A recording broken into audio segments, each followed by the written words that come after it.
Когда вы занялись бисероплетением? Зачем? Почему? Наверное, любой творческий человек, он начинается не с себя, а уже с родителей, там, с бабушек, с прабабушек. То есть в какой обстановке ты живешь, вот тем ты будешь заниматься, естественно. Не зря же, допустим, дети артистов, они почему-то в артисты идут, потому что они с этим знакомы. И у меня то же самое, мама у меня работала художественным руководителем вот того ансамбля, которым я сейчас руковожу.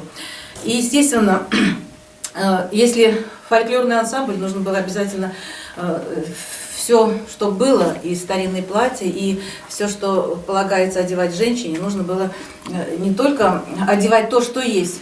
Новые люди приходят, им нужно было обязательно тоже шить. И вот она мне тоже, значит, делала головные уборы для девушек тухья, для женщин вот такие вот головные уборы для женщин, именно хушпу.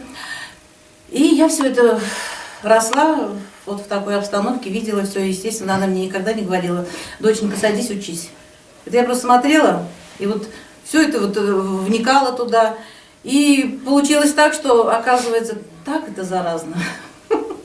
Как начнешь, как вот у нас сегодня пчеловод говорит, если мед начинаешь медом заниматься, уже от этого не уйдешь. Ну и то же самое и здесь тоже. Если начинаешь вышивать, то уже все зародилось. Так, ну вот мне хочется сегодня что показать? Показать, как делается головной убор. Женский головной убор вот такой, или же девичий тухья. Ну, у меня вот здесь вот заготовка есть для тухи. То есть сначала самое первое, что я делаю, я, значит, вяжу вот такую шапочку. Или если женский головной убор, вот здесь вот у меня будет квадратик. Тоже шапочку, значит, вяжу. Ну, здесь у меня, конечно, она не очень плотная, но в основном стараюсь, поэтому она недоделанная, ну, потому что не очень плотная. А вообще нужно стараться, конечно, чтобы она плотная была, чтобы как-то твердая была. Не зря вот я сейчас вот здесь вот хочу показать то, что вот раньше делала мама мне делала, я ее просто переделала, и вот эта вот заготовка у меня как раз осталась. Видите, она, ее каждый вот этот вот плотно она, видите, тут сделано из тряпочек, каждую тряпочку вот так вот она, видите, пришивала, и она вот такая вот шапочка получилась. Вот это вот именно старинная, я уж не знаю какого года, видать, наверное, точно уж 50 лет точно есть этому, если не больше. Вот. Ну, сейчас мы, конечно, сделаем немножко уже попроще.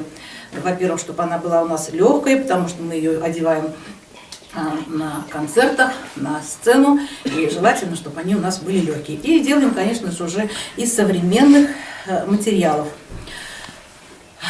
Вот раз начала я про хушпу, все-таки я хочу сначала показать, какие они были. Вот старый головной убор хушпу, вот это вот отреставрированный, и он весит килограмма 3-4, если не больше. Потому что здесь настоящие серебряные монеты. Вот такой вид имеет.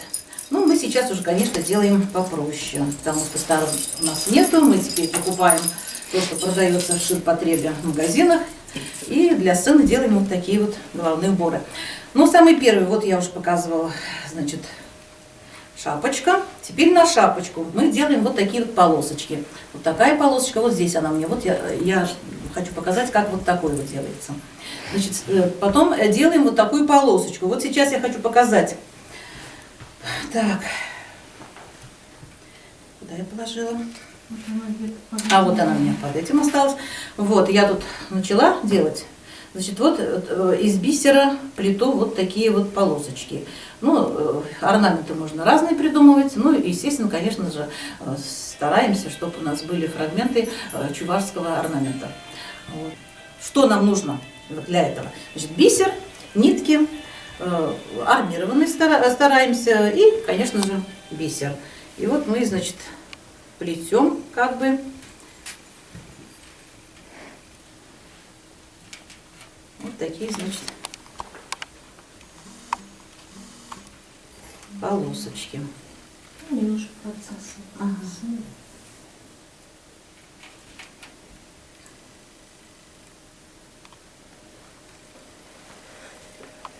Сколько вот времени уходит? Так, ну, если постараться, вот одну полосочку, вот эту можно за день сделать, за день. Но если ты будешь сидеть, конечно, это долго.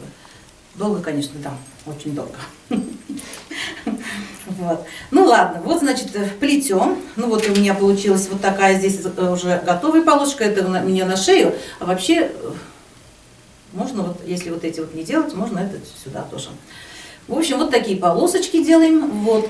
И здесь вот у меня более как бы современный вариант получился. А в основном вот эта часть делается из бисера, а вот здесь уже монеточки.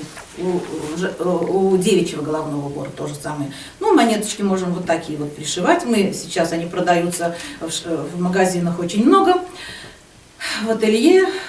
Вот, и пришиваем вот так вот, каждый вот сюда пришиваем. И вот так вот эту часть, а здесь, вот здесь из бисера.